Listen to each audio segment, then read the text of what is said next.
အမှန်ရက်တွေမှာအသားဝယ်ဖို့တောင်ပတ်စံစုတက်တဲ့မင်းကမြက်ကန်းတိတ်တစ်ခုကိုတန်မိုးကြီးစူပါကားကြီးနဲ့ရောက်လာခဲ့တယ်။လူတိုင်းကမင်းကိုတာမန်ဘဝကိုခံစားနေတဲ့တထေးကြီးလို့ထင်နေချိန်မှာပဲမင်းကအဲ့ဒီလှပတဲ့အမျိုးသမီးတထေးကို6 yuan တန်ခောက်ဆွဲပေါ်ချောင်းကောင်းကိုပေးလိုက်တယ်။အင်တာနက်လုံးကမင်းကိုယူနေတယ်လို့ပြောနေကြတယ်။နာမည်ကြီးကျယ်ပွင့်တွေကတော့မင်းကဟန်လုပ်ပြီးဂိမ်းကစားနေတယ်လို့ထင်နေကြတာ။ဒါပေမဲ့မင်းကတကယ်ကိုတာမန်ပို့ဆောင်ရေးကောင်းလေးဆိုတာသူတို့မသိကြဘူး။အဲ့ဒီအချိန်မှာပဲဖုန်းတစ်ဖက်ကနေမာနာကြီးပြီးစိတ်တူနေတဲ့အတန်ထွက်လာတယ်။လင်းချန်ကြားလာ10 သိန်းရမယ်အလုပ်လုပ်မလားမလုပ်ဘူးလားပြော။ဒါကိုကြားတော့မင်းမျက်တောင်တွေခတ်လာပြီးအသက်ရှူမြန်လာတယ်10 သိန်း။မင်းရဲ့ညီမလေးလေးရကအထူးကြက်မှတ်ကုသဆောင်မှာရှိနေတော့မဲ့နောက်ပတ်ခွဲစိတ်မှုအတွက်ပတ်စံ10 သိန်းလိုနေတာ။ဒီပတ်စံအတွက်မင်းလွန်ခဲ့တဲ့3 လကလေးကညဘက်တွေမှာအမျက်ပို့ဆောင်ရေးအလုပ်တွေလုပ်နေခဲ့တာအခုတော့မင်းခန္ဓာကိုယ်ကမခံနိုင်တော့ဘူး။လုပ်မယ်မင်းမစင်စားပဲပြက်ပြက်တတ်တာပြန်ဖြေလိုက်တယ်ပတ်စံမှန်မှန်ရဖို့ပဲလိုတယ်ပြီးရင်ခမားခိုင်းတာအကုန်လုပ်မယ်။မင်းကကြမ်းချံမျိုးရဲ့ပို့ဆောင်ရေးလောကမှာတော်တော်နာမည်ကြီးပြီးလူတွေကမင်းကိုကောင်းပါတဲ့ကစားသမားလို့ခေါ်ကြတယ်။မင်းအတွက်တော့ဘဝမှာစီးမြင့်တစ်ခုပဲရှိတယ်ပတ်စံပေးတဲ့သူကတထေးပဲ။အုံးထဲမှာချမ်းသာတဲ့အိမ်ကစိုးသွမ်းတဲ့ကောင်လေးဝန်တန်ကရေမောပြီးပြောတယ်ကောင်းပြီအ ਨੇ ဆုံးတော့မင်းကညံကောင်းတာပဲ။အလောက်ကတော်တော်လွယ်တယ်ငါကိုစားစတာရီလိုက်ဆိုတဲ့ကျဲ3ပွင့်စားတောက်ဆိုင်မှာတိတ်သွားလုပ်ပေးရမှာ။ငါအိမ်ကအဖိုးကြီးကချင်းသိမလို့မိမတယောက်နဲ့အတင်းလက်ထပ်ခိုင်းနေတယ်။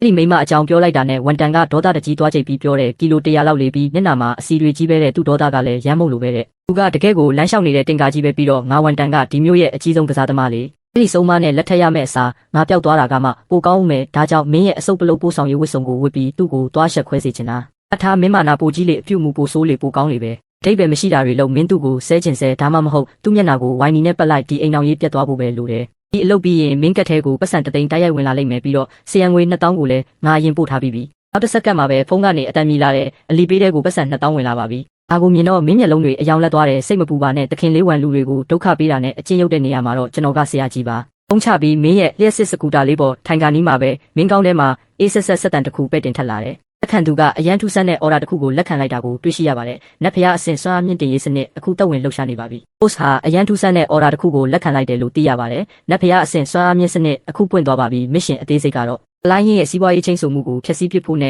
အရန်ရိုင်းဆိုင်ပြီးမောက်မာတဲ့ကောင်လေးတစ်ယောက်လိုဟန်ဆောင်ဖို့ပါ။ mission အဆင့် host ကို mission ပြီးမြောက်ဖို့ကူညီပေးမဲ့ဆုလက်အချို့ပေးထားပါတယ်။ပထမတစ်ခုကတော့နောက်2 နာရီကြာအသုံးပြုနိုင်မဲ့ကောနစ်ဆက်စုပါကတစ်စီးပါ။ဒုတိယအနေနဲ့ဘေးနားကလူတွေကိုဖိအားပေးနိုင်မဲ့နတ်ဖျားအဆင့် boss အငွေတက်ပါ။တတိယအနေနဲ့အာမာနီကလက်လုံအနက်ရောင်ဝတ်စုံတစ်စုံပါဒါတွေအားလုံးကိုကြားပြီးမင်းရန်အံ့ဩသွားတယ်ဒီစနစ်ကဘာကိုဆိုလိုမန်းမင်းကောင်းကောင်းတည်တယ်နှစ်ပေါင်းများစွာပင်ပန်းဆင်းရဲမှုတွေကြောင့်မင်းရဲ့ကိုင်းနေတဲ့ကြောကအခုတော့လုံးဝဖြောင်းတန်းသွားပါပြီအဲ့ဒီမော်ဆန်နဲ့ boss အငွေတက်ပွင့်လာတာနဲ့မင်းရဲ့ကိုယ်ရည်ကိုသွေးတစ်ခုလုံးပြောင်းလဲသွားတယ်မင်းရဲ့ဂုံတိတ်ခါနဲ့အစင်တန်းကရုတ်တရက်အစများစွာတိုးလာတယ်လို့ခံစားရတယ်အရင်ကတာမန်ပုံစံရှိတဲ့မင်းကအခုတော့အစွမ်းထက်တဲ့သူတယောက်လိုတောက်ပါနေတယ်သူ့ရဲ့အပြစ်ကင်းပေမဲ့တည်ကြည်တဲ့မျက်နှာမှာအခုချိန်မှာတော့လူတန်းပေါင်းများစွာရဲ့ကံကြမ္မာကိုဆုံးဖြတ်ပေးတဲ့ brain တပါးလိုအေးဆက်မှုနဲ့မောက်မာမှုတွေပေါ်လွင်နေတယ်အဲ့ဒီအချိန်မှာပဲရှေးဟောင်းသားရဲကြီးတကောင်ဟိန်းဟောက်လိုက်တယ်လို့အင်ဂျင်တန်ကြီးကမင်းရှိမှာပဲ့တင်ထက်သွားတယ်ခန္ဓာပြီးမော်ဆန်တဲ့အနက်ရောင်စူပါကားတစ်စီးမင်းရှိမှာရက်နေတယ်ဒါကတော့ဒီကဘာလုံးမှာ6 စီးပဲရှိပြီးတန်မိုးတန်120လောက်ရှိတဲ့ကောနစ်ဆက်စူပါကားပါပဲလမ်းပေါ်ကလူတွေကအဲ့ဒီအတန်ကြောင့်တုံးလုသွားပြီးအားလုံးရဲ့မျက်လုံးတွေကအဲ့ဒီဘက်ကိုချက်ချင်းလှည့်သွားတဲ့လူအုပ်ကြီးတစ်ခုလုံးအံ့ဩမြင်တက်သွားတယ်တရားရည်ဒါတကယ်ပဲတစ်စေစူပါကားလားအစ်စ်လားအတူလားသူ့တန်မိုးနဲ့ဆိုတမျိုးလုံးကမြင်းနေရတွေကိုတောင်ဝယ်လို့ရတယ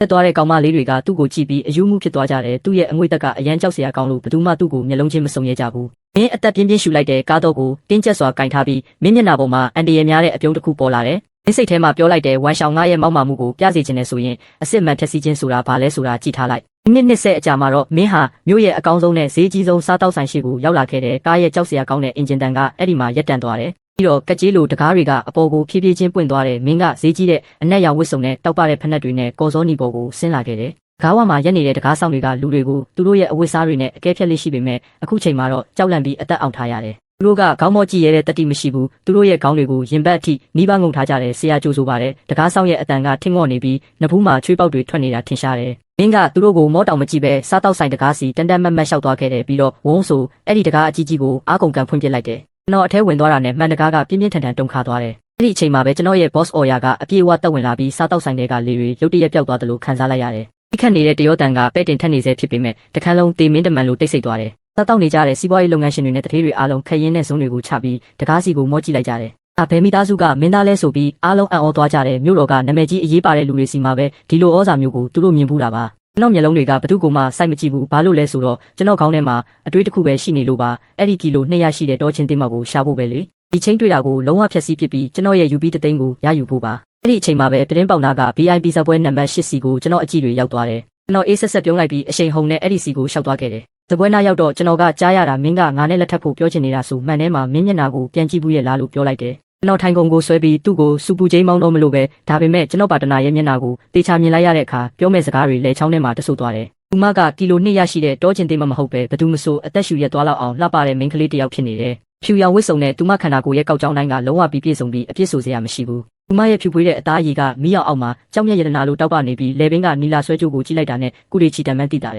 ယ်သူမရဲ့မျက်နှာအတွင်အပြင်ကတယောက်ယောက်ကတိတိကျကျထုစစ်ထားတယ်လို့မျိုးအရန်လှပါတယ်သူမကလုံးဝတည်ငြိမ်နေပြီးတော်ဝင်ဆန်ကအရန်ကိုကြက်တည်ရရှိနေတယ်သူမရဲ့ရှည်လျားပြီးအေးဆက်တဲ့မျက်လုံးတွေကဘသူကိုမဆိုသူမနဲ့ဝေးဝေးမှနေခြင်းစိတ်ပေါက်သွားစေတယ်သူမကတခြားသူမဟုတ်ပဲမြို့ရဲ့နံပါတ်1အေးဆက်ဆက်အလှပိုင်ရှင်နဲ့စူမီသားစုရဲ့တခင်မှာစူမှုရွှဲဖြစ်နေတယ်ဒီအချိန်မှာစူမှုရွှဲအတွက်လည်းအခြေအနေကတော်တော်လေးခက်ခဲနေပုံရတယ်သူမရဲ့မျက်လုံးတွေကမင်းနဲ့ဆုံသွားတဲ့အခါကောင်းကင်ပြူကြရင်အောင်မျက်တောင်မခတ်တဲ့သူကမင်းစီကအန်ဒီရများတဲ့စွမ်းအားကိုခံစားမိပြီးကြက်တည်တည်သွားတယ်သူမမျက်လုံးထဲမှာထူးဆန်းတဲ့လှုပ်ရှားမှုတစ်ခုကိုရှင်းရှင်းလင်းလင်းမြင်နေရတယ်သူမကဒီလောက်ပြင်းထန်တဲ့အော်ရပါလားလို့စိတ်ထဲမှာတွေးလိုက်တယ်ဖိုးကဒီနေ့ဝမ်မီသားစုကအတုံးမကျတဲ့ကောင်ဝန်ထမ်းလာလိမ့်မယ်လို့ပြောထားတာလေသူ့လိုနှောက်ဘူးကြပြီးအတုံးမကျတဲ့လူမှာဒီလိုလူသက်ချင်စရာစွမ်းရည်မျိုးဘယ်လိုလုပ်ရှိနေတာလဲဒီလူကဘသူပဲဖြစ်နေပါစေဝန်ထမ်းတော့လုံးဝမဟုတ်ဘူးဒီလူကြီးတစ်ခုလုံးအေးခဲသွားတယ်လို့ပဲနှစ်ယောက်လုံးနေရာကနေမလှုပ်ကြဘူးမင်းကအပြင်ပန်းမှာတော့လုံးဝတည်ငြိမ်အေးဆေးနေပုံရပေမဲ့တကယ်တော့စိတ်ထဲမှာဝန်ထမ်းရဲ့တဆွေမျိုးလုံးကိုချိန်ဆနေတာလေဝန်ထမ်းတင်နာကောင်မင်းကသူမကိုကီလို2ရရှိတဲ့တောချင်းတင်မလို့ပြောခဲ့တာလေမင်းကသူမကိုလူသားတင်ကားလို့ပြောခဲ့တာလေသူတို့နှစ်ယောက်လုံးနေရာကနေမရွေးကြဘ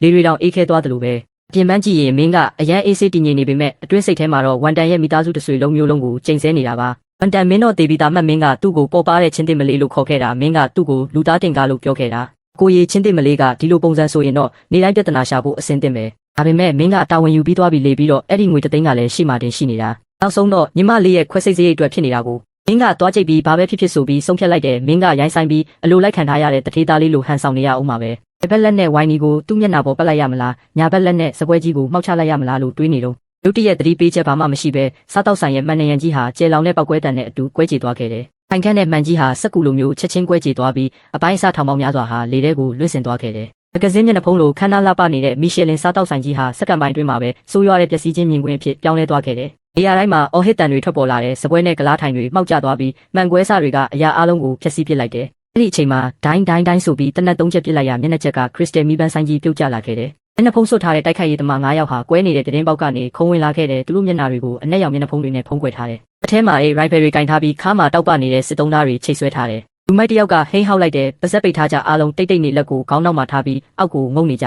။တယောက်ယောက်များရွေးဖို့ကြိုးစားရင်အဲ့ဒီနေရာမှာတင်တက်ပြစ်မယ်။မာရွတ်နဲ့လူကကျဲလောင်စွာအော်ဟစ်လိုက်ပြီးသူ့တနက်ပြောင်းဝကိုစားတောက်ဆိုင်မှန်နေကြစီတိုက်ရိုက်ချိန်လိုက်တယ်။ပိတ်လက်နေတဲ့မန်နေဂျာကအချက်ပိတ်ကလုတ်ကိုနှိပ်ဖို့ကြိုးစားလိုက်တာနဲ့ဒိုင်းဆိုပြီးကြည်စံတောင်းကသူ့ခြေထောက်ကိုအတိအကျမှန်သွားခဲ့တယ်။မန်နေဂျာဟာနာကျင်လွန်းလို့အော်ဟစ်ရင်းကျမ်းပြင်ပေါ်လဲကျသွားခဲ့တယ်ခမ်းမတစ်ခုလုံးစက္ကန့်ပိုင်းအတွင်းမှာတိတ်ဆိတ်သွားခဲ့တယ်အဲ့ဒီမှာရှိတဲ့တထေးတွေနဲ့အမျိုးသမီးကြီးတွေအားလုံးကြောက်လန့်တကြားဖြူပက်ဖြူရောဖြစ်သွားပြီးကျမ်းပြင်ပေါ်ဝင့်နေကြတယ်သူတို့တွေအသက်ရှူဖို့တောင်မရဲကြတော့ဘူးစုမှုရွှေရဲ့မျက်နှာလည်းဖြူဆုပ်သွားခဲ့တယ်သူမဟာစီးပွားရေးလောကမှာလှုပ်ဝက်ကြံစည်မှုတွေနဲ့အတက်ကြအများကြီးကိုမြင်ဖူးခဲ့ပေမဲ့ဒါပေမဲ့အစ်အမှန်တနက်တွေတေးစေနိုင်တဲ့လူမိုက်တွေနဲ့ရင်ဆိုင်ရတာဒါပထမဆုံးအချိန်ပါပဲသူမကမင်းကိုကြောက်ရွံ့နဲ့လှမ်းကြည့်လိုက်ပြီးမြင်ချင်းပဲအံ့ဩသွားခဲ့တယ်မင်းကနည်းနည်းလေးမှကြောက်နေပုံမရဘူးအဲ့ဒီအစာမင်းရဲ့နှဖူးမှာအရေးအကြောင်းနည်းနည်းပေါ်နေတဲ့ဒီလူတွေကမင်းရဲ့တရုပ်ဆောင်မှုကိုနှောက်ယှက်လိုက်လို့မင်းကစိတ်ဆိုးသွားတဲ့ပုံစံပဲစနစ်ရဲ့အတန်နားတဲ့ဝင်လာတာနဲ့တင်သွေးကြောတွေထဲမှာကြီးမားတဲ့စွမ်းအားတွေပြည့်နေသွားတယ်လို့ခံစားလိုက်ရတယ်။ရန်သူတွေကိုတိုက်ခိုက်နိုင်နေမဲ့ဤစနစ်ပေါင်းများစွာဟာတင်းရဲ့ကြွတာမှတ်ညံတဲ့တိုက်ရိုက်ရောက်ရှိသွားတယ်။ခုချိန်မှာတင်ဟာပတ်စံတသိန်းအတွက်ယူသွစွာအလုပ်လုပ်နေတဲ့တာမန်လူမဟုတ်တော့ပဲအန်ဒီရဲ့ပေါင်းများစွာကိုကြော်ဖြတ်လာတဲ့တေမင်းတမန်ဖြစ်လာခဲ့ပြီ။ဘိုးဒီနေ့တော့ကံကောင်းတာပဲလို့လူဆိုးကြီးတယောက်ကအခန်းထဲကိုဝေ့ကြည့်ရင်စူမူရှုကိုရုတ်တရက်အာယုံကျသွားတယ်။ရာအားလုံးပျက်စီးနေပေမဲ့စူမူရှုရဲ့အလှတရားကတော့ထင်ရှားနေစေဖြစ်ပြီးအထူးသဖြင့်သူမလည်းပင်ကတန်ဖိုးမဖြတ်နိုင်တဲ့နီလာလေဆွဲပဲဖြစ်တယ်။လူဆိုးတွေရဲ့မျက်လုံးထဲမှာလောဘနဲ့မကောင်းတဲ့ရည်ရွယ်ချက်တွေကိုရှင်းရှင်းလင်းလင်းမြင်တွေ့နေရပြီးတနက်ချိန်ရင်ရှေ့ကိုတက်လာကဟဲအရန်လာတဲ့ပစ္စည်းလေးပဲအချောလေးအဲ့ဒီလေဆွဲကိုချုပ်ပေးပြီးငါတို့ကိုလည်းပျော်ရွှင်ခွင့်ပေးပါဦးလို့ပြောလိုက်တယ်။ဒီလိုပြောရင်းစူမူရှုရဲ့လေပင်စီလက်လန်းလိုက်တဲ့အခါသူမလည်းကြောက်ကြောက်နဲ့မျက်စိမိတ်လိုက်တယ်။ဒါပေမဲ့နောက်တစ်စက္ကန့်မှာပဲ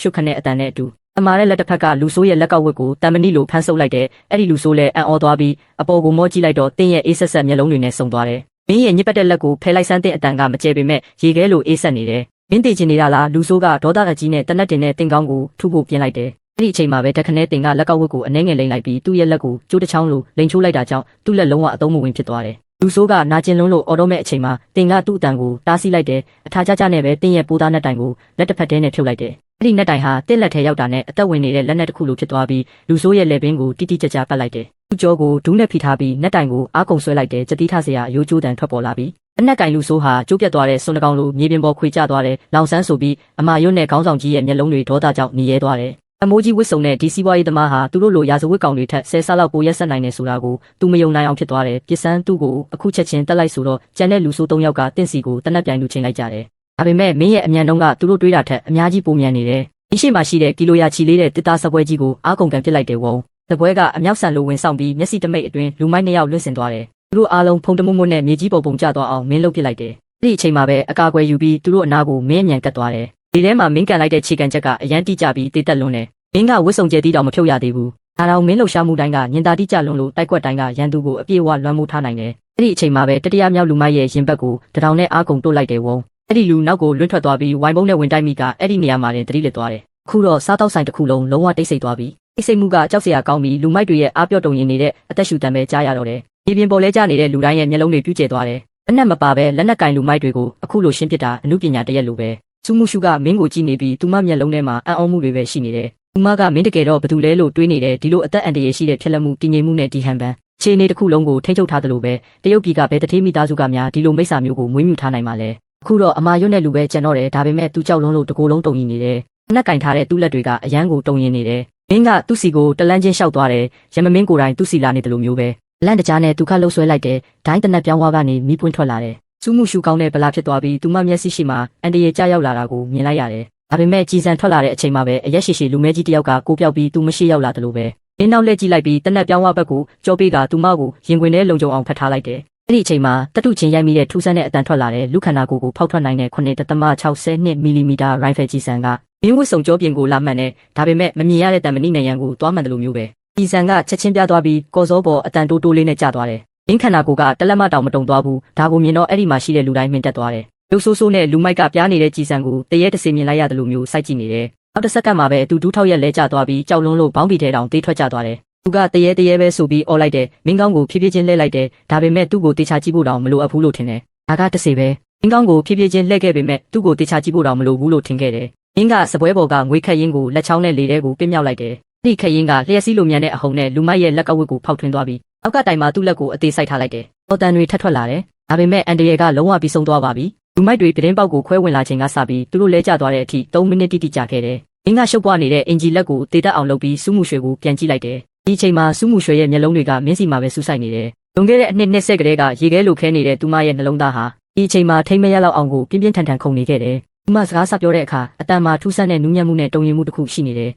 ယ်သူမရဲ့အလှတရားကိုကြည့်ပြီးမင်းစိတ်ထဲမှာတပြင်းချလိုက်တယ်အခုငါကပလေးပွိုင်တယောက်လိုဘလို့ဟန်ဆောင်ရမလဲဒီဆက်ဆံရေးကိုဘလို့ဖျက်တောက်ရမလဲအနှလုံးသားကသူမကိုဆူဆူရွရွဘာမှမပြောချင်လို့ပါပဲမင်းကမိုက်မဲမဲလှည့်လိုက်ပြီးသူမကိုဆွဲဆောင်မှုရှိတဲ့ဘေးတိုက်အလှကိုပြကအတန်တော်နဲ့ပြောလိုက်တယ်မင်းကအရန်လာတယ်ဒီအလုပ်ကိုငါဆက်မလုပ်နိုင်တော့ဘူးဒီလိုပြောပြီးမင်းကနောက်လည်းမကြည့်ပဲစားတောက်ဆိုင်ထဲကနေထွက်သွားခဲ့တယ်မင်းရဲ့ကြောပြင်ကိုကြည့်ရတာအမည်မသိသူရဲကောင်းတယောက်ကသူ့ကိုယ်ပိုင်လက္ခဏာကိုဖုံးကွယ်ပြီးထွက်သွားတယ်လို့ပဲနောက်မှကြံခဲ့တာကရှုပ်ပွားနေတဲ့ပစ္စည်းတွေနဲ့ဘီလီယံနာတထေးမလေးစုမှုရွှေပါပဲသူမကမင်းကိုယူသွနေတယ်လို့ပဲစက်ကြည့်နေခဲ့တယ်စားတောက်ဆိုင်ပြင်ကအမောင်တောင်ကိုရောက်တာနဲ့ဘယ်သူမှမကြည့်နေတာတေချာသွားတဲ့အခါဘာကြီးကိုတုံလို့စေတဲ့မင်းရဲ့အန်တီရဲ့များတဲ့စရိုက်နဲ့အစွမ်းထက်တဲ့အငွေ့သက်တွေကချက်ချင်းပျောက်ကွယ်သွားတယ်အဲ့ဒီတမိုးကြီးဝစ်စုံလဲပျောက်သွားပြီးအဝါရောင်ဝစ်စားနဲ့တာမန်ပိုးဆောင်ရေးကောင်လေးပြန်ဖြစ်သွားတယ်နှစ်ဖူးကချွေးတွေကိုတုပ်ရင်တက်ပြင်းချလိုက်တယ်ကိုရာတကယ်ကိုအသက်ထွက်မတက်ဖြစ်သွားတာစနစ်ရဲ့ဒိုင်းလွှားကိုကျေးဇူးတင်ရမယ်မဟုတ်ရင်ဒီနေ့ငါအဲ့ဒီမှာပဲတေးသွားလောက်ပြီဒါပေမဲ့မင်းကပြုံးပြီးခုနကထုတ်ပြခဲ့တဲ့အမိုက်စားဟန်ပန်လေးကတကယ်မိုက်တယ်လို့တွေးလိုက်တယ်အနည်းစရာတစ်ခုကတော့အဲ့ဒီငွေတသိန်းကိုမရလိုက်တာပဲအခုတော့ပိုးဆောင်ရဲ့အလုပ်ကိုပြန်လုပ်ပြီးပတ်စံနည်းနည်းစီစုရတော့မယ်။ဘောင်းကိုခါရမ်းပြီးအမောင်ထဲမှာရက်ထားတဲ့မင်းရဲ့လျှက်စစ်စကူတာလေးပေါ်သွားထိုင်လိုက်တယ်။အကင်ကိုလှည့်ပြီးညရဲ့တိတ်ဆိတ်မှုတွေကိုပျောက်ကွယ်သွားခဲ့တယ်။စားတောက်ဆိုင်ရဲ့ထောက်တနေရာမှာဆိုတာမင်းတတိတောင်မထားမိလိုက်ဘူး။စူးမှုရွှေရဲ့မမြင်ရတဲ့ဒရုန်းလေးကအ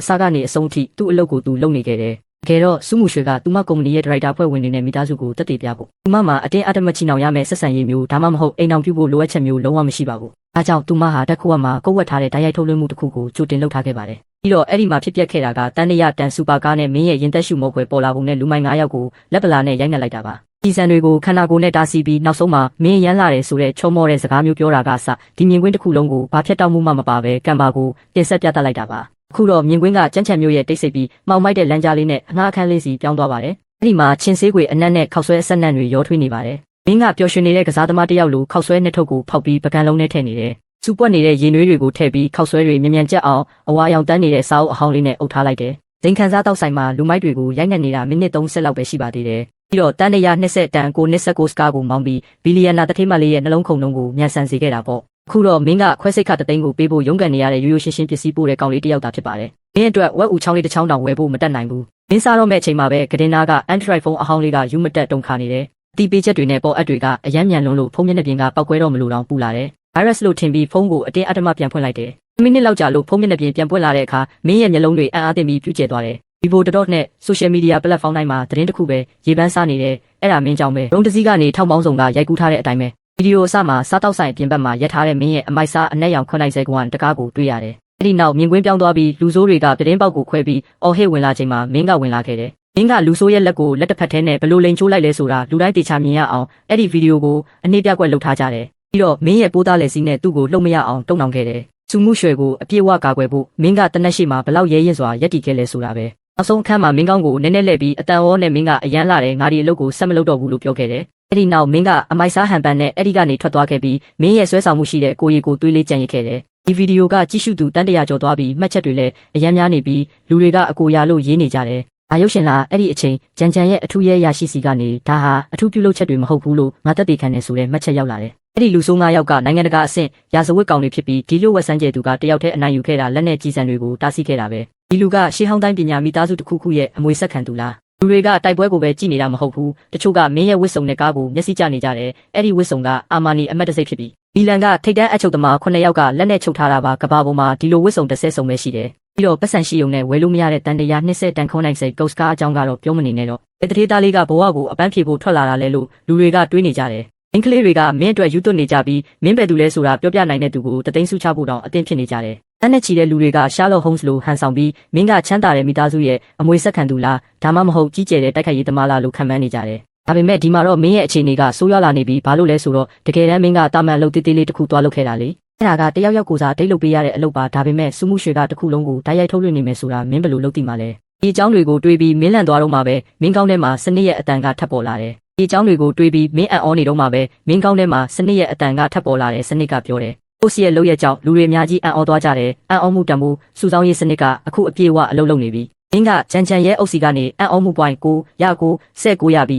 းဘီလီယံနာစီးပွားရေးလုပ်ငန်းရှင်စုမှုရွှေစီကနေလည်း point တွေအများကြီးရလာတယ်။အံ့ဩမှု point 9009ရ9 19အင်တာနက်ပေါ်ကလူတွေစီကနေအံ့ဩမှု point တွေစက်တိုက်ရနေတယ်1000ပြီးတော့1000စနစ်စခရင်ပေါ်ကကနန်းတွေကယူသွတ်နေတယ်လို့ပြေးနေတယ်1000 သိန်း5သိန်း30သိန်းနဲ့နောက်ဆုံး15သိန်းမှရက်သွားတယ်။ဘုံယူပါတယ်။ host မင်းရဲ့စုစုပေါင်းအံ့ဩမှု point တွေက15သိန်းကျော်သွားပြီးစနစ် store ကိုအခုတရက်ဝင်ဖွင့်လိုက်ပါပြီ။ host ကဒီ point တွေကိုတုံးပြီး store ကနေအမြဲတမ်းစွမ်းရည်ပတ်စံအသက်ရှင်မှုဒါမှမဟုတ်ဖျားသခင်အဆင့်ပစ္စည်းတွေကိုယူနိုင်တယ်။ဒါကိုကြားတော့မင်းခဏလောက်အသက်ရှူရက်သွားတယ်။အခုချိန်မှာမင်းလိုအပ်ဆုံးကဘာလဲပတ်စံအသက်ကယ်ဖို့ပတ်စံ။မင်းကတစ်စက္ကန့်၄တောင်မတုံဆိုင်ပဲစနစ် store ကိုခေါင်းထဲကနေတိုက်ရိုက်ဖွင့်လိုက်တယ်စနစ်ငါပတ်စံလို့တယ်။မင်းရဲ့လိုအပ်ချက်ကိုကြည့်ပြီးစနစ်ကအံ့ဩမှု point 9သိန်းစားရွာ2တန်းပေးလိုက်တယ်။ဆန်ရလာတဲ့ရင်းမြစ်ကိုစနစ်ကနိုင်ငံခြားရန်ပုံငွေတွေကနေတဆင့်တရက်ဝင်ဖြစ်အောင်လုပ်ပေးထားပြီးအခွန်လဲဆောင်ပြီးဒါကြောင့်လုံးဝစိတ်ချရတယ်။နောက်တစ်စက္ကန့်မှာပဲဖုန်းထဲကနေ message ရအတန်မြည်လာတဲ့အဖက်ဘန်က message ချပါဩဂုတ်လ15ရက်ည7နာရီ12မိနစ်မှာတင့်အကောင့်ထဲကိုရွာ2တန်းဝင်လာပါတယ်။လက်ရှိလက်ကျန်ငွေကရွာ2တန်း1250ပါ2တန်းတောင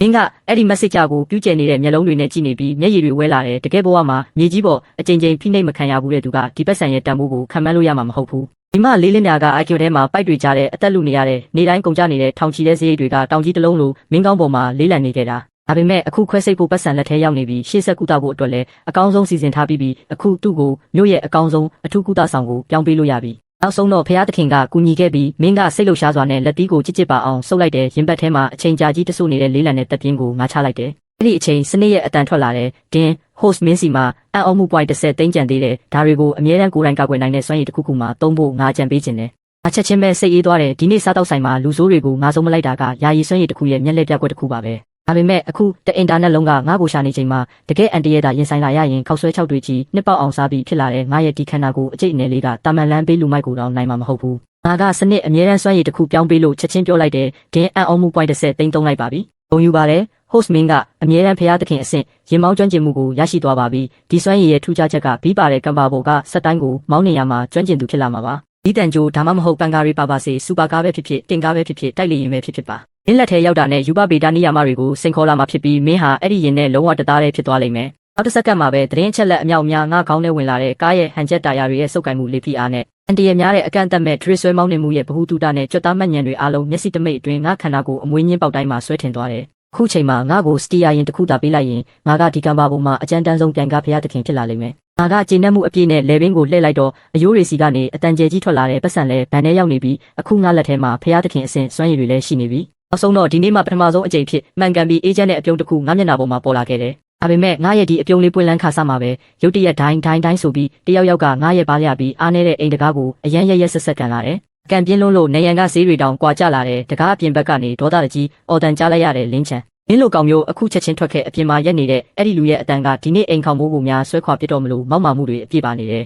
မင်းမျက်နှာပေါ်ကအပြုံးရုတ်တရက်ပြောက်ကွယ်သွားပြီးမျက်လုံးထဲမှာခါသီးမှုနဲ့အေးဆက်မှုတွေပေါ်လာတယ်မင်းရှိကိုတိုးသွားပြီးတကားကိုဆွဲဖွင့်လိုက်တယ်အပြင်မှာပန်းပွင့်ရှက်အင်ဂျီကိုဝစ်ပြီးဒေါသထွက်နေတဲ့ဝန်ထန်ရက်နေတယ်သူ့အနောက်မှာ6ပေကျော်မြင့်ပြီးတောင်တင်းတဲ့တက်တော်ဆောင်3ယောက်ရက်နေတယ်သူတို့ကကိုလုံးမှာတတူးတွေထိုးထားပြီးအနက်ရောင်ဝစ်စားတွေဝစ်ထားတယ်နောက်ဆုံးတော့မင်းတကားကိုဖွင့်လိုက်တယ်ဝန်ထန်ကမောက်မာစွာနဲ့အခန်းထဲဝင်လာပြီးသူ့နောက်ခေါင်းသားမှာလက်ရက်ခတ်ရင်အရန်ရုံစရာကောင်းတဲ့လေတန်းနဲ့ဒါကဘလုံငရဲလိုအခန်းကြီးလဲလို့ပြောလိုက်တယ်ဒီကနေကျွတ်သေးနတ်နဲ့ခောက်ဆွဲနတ်တွေပချန်ကမှဒီထက်ကောင်းအောင်မယ်ဒီလိုပြောပြီးတကားနာကအမိုက်ပုံးကိုကန်ထုတ်လိုက်တယ်သူ့ရဲ့ရိုင်းဆိုင်မှုကအကန့်အသတ်ကိုကျော်လွန်နေပြီမင်းချန်မင်းတော့တေဖို့တာပြင်ထားဝန်ထန်ကရုတ်တရက်အော်ဟစ်လိုက်ပြီးမင်းနှာခေါင်းသားကိုလက်ညှိုးထိုးကစဆဲတော့တယ်မင်းကိုစူမီသားစုရဲ့ကောင်မလေးစီသွားပြီးယွန်စရာကောင်းတဲ့လုပ်ရက်တွေလုပ်ပြဖို့ပတ်စံကြိုးပေးထားတာလေဒါပေမဲ့မင်းကဘယ်မှာသွားတည်နေတာလဲမျက်နှာချင်းဆိုင်ကော်ဖီဆိုင်မှာမင်းကို2 နာရီလောက်စောင့်နေခဲ့တာဒါပေမဲ့မင်းရိတ်ကိုတော့မမြင်ရဘူးမင်းရဲ့ဒီလုပ်ရက်ကြောင့်ငါအဖေကငါ့ကိုခွေးတကောင်လိုစူပူခဲ့တယ်ပြီးတော့ငါကစူမီသားစုကိုအဆက်ခွဲတယ်လို့ပြောတယ်ဘာလို့လဲဆိုတော့စူမှုရွှေရဲ့ဓာတ်ရိုက်ထုတ်လွှင့်မှုကင်မရာကအဲ့ဒီကောင်လေးစီမှာပဲအမြဲရှိနေတယ်လို့ပြီးတော့သူ့ရဲ့အမခန်းဆွဲအင်နဲ့တမိုးကြီးဝစ်စုံက